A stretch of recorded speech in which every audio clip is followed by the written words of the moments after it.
আসসালামু আলাইকুম, welcome to my channel yummy food fusion. কয়েকদিন ধরে রসুন দিয়ে গোস্ত রান্নার একটা ট্রেন্ড চলছে। আমার কাছে খাবারটা দেখতে অনেক বেশি আকর্ষণীয় লেগেছে। পরে চিন্তা করলাম আমি নিজেও একটা ভিডিও তৈরি করে ফেলি। আমার কাছে আধা কেজি পরিমাণে খাসির গোস্ত ছিল, তো আমি সেটা দিয়ে তৈরি করে নিচ্ছি।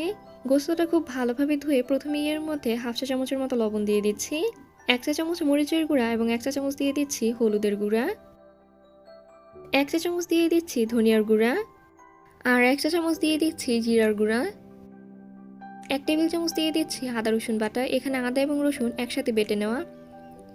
এখন এই সব কিছু খুব ভালোভাবে একসাথে মিশিয়ে মেরিনেট করে রেখে দিচ্ছি 1 ঘন্টার জন্য। আজকের এই খাসির গোশত আমি সরিষার তেল দিয়ে রান্না করব। এই জন্য একটা পাত্রে 1/4 কাপ নিয়ে নিচ্ছি সরিষার তেল। 3টা আলু কেটে আমি হলুদ এবং লবণ দিয়ে খুব ভালোভাবে মেখে নিয়েছি।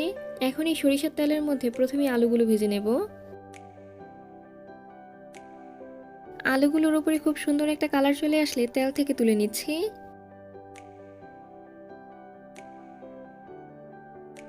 এখন এই একই তেলের মধ্যে হাফ কাপ দিয়ে দিচ্ছি পেঁয়াজ কুচি। মিডিয়াম আঁচে 2-3 মিনিটের মতো এখন এই পেঁয়াজটা খুব ভালোভাবে ভেজে নিচ্ছি। ভেজে নেওয়া হয়ে গেলে এখন এর মধ্যে কিছু আস্ত গরম মশলা দিয়ে দিচ্ছি। 2টা তেজপাতা আমি একটু ছিঁড়ে এর মধ্যে দিয়ে দিচ্ছি। 3টা এলাচ এবং 4 টুকরো দারচিনি দিয়ে দিচ্ছি। এখন এই মশলা থেকে সুন্দর একটা ফ্লেভার বের হওয়া পর্যন্ত অপেক্ষা করছি।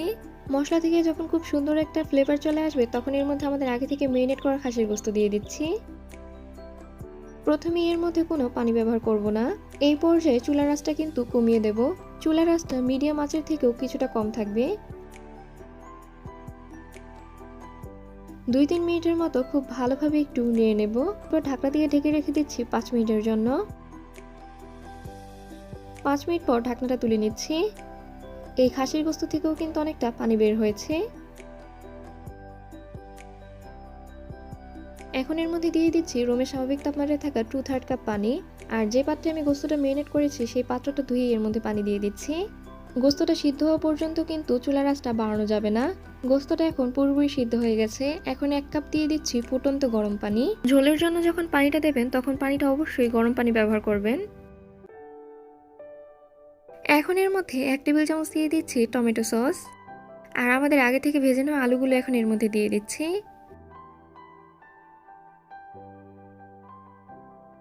আমার কাছে লবণ অনেকটা কম মনে হয়েছে, এখন এর মধ্যে 1 চা চামচের মতো লবণ দিয়ে দিচ্ছি।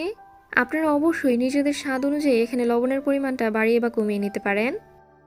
টক চলে আসলে এখন এর মধ্যে দিয়ে দেব রসুন। আমি এখানে 5টা রসুন নিয়েছি। আর রসুনগুলোকে আমি 1 ঘন্টার জন্য ভিনেগারের পানিতে ভিজিয়ে রেখেছিলাম।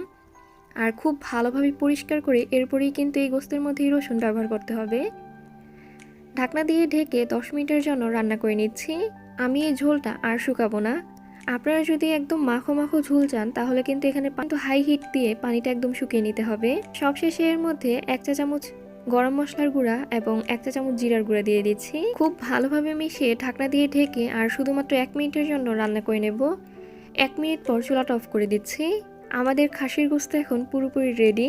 রসুন দিয়ে এই খাসির গোস্ত খেতে কিন্তু আসলেই অনেক ভালো লাগে। সাদা ভাত, পোলাও, পরোটা যে কোনো কিছুর সাথেই সার্ভ করতে পারেন। আশা করি আমার আজকের এই সহজ খাসির গোস্তের রেসিপি আপনাদের কাছে ভালো লেগেছে। ভালো লেগে থাকলে প্লিজ আমার চ্যানেলটা সাবস্ক্রাইব করবেন। আর যারা সাবস্ক্রাইব করেছেন তাদেরকে অসংখ্য ধন্যবাদ। সবাই অনেক বেশি ভালো থাকবেন, সবাই সবার জন্য দোয়া করবেন। আল্লাহ হাফেজ।